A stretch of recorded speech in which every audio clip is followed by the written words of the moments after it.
గుత్తి capsicum curry చేస్తున్నాను. Capsicum తీసుకొని ఇలా మధ్య కట్ చేసి పెట్టేసుకొని మసాలా రెడీ చేసేసుకుందాము.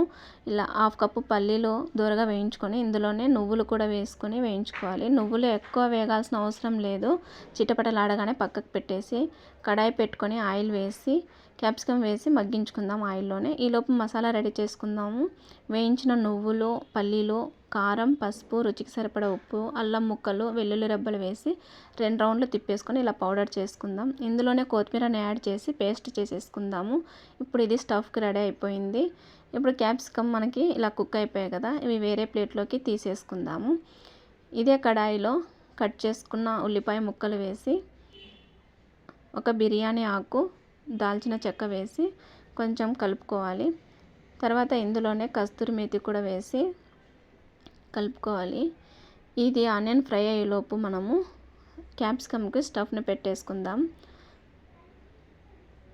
ఈ స్టఫ్ అంతా కూడా క్యాప్సికంలో పెట్టేసుకొని వీటిని ఇప్పుడు మనము ఈ ఫ్రై అయిన ఆనియన్లో వేసి ఒక 5 నిమిషాలు వాటర్ వేయకుండా ఇలా మగ్గించేసుకోవాలి చిన్నగా కలుపుకుంటూ.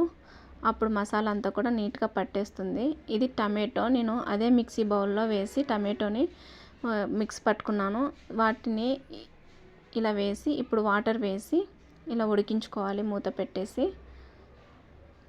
ఇలా బాగా ఉడికిపోయింది కదండి.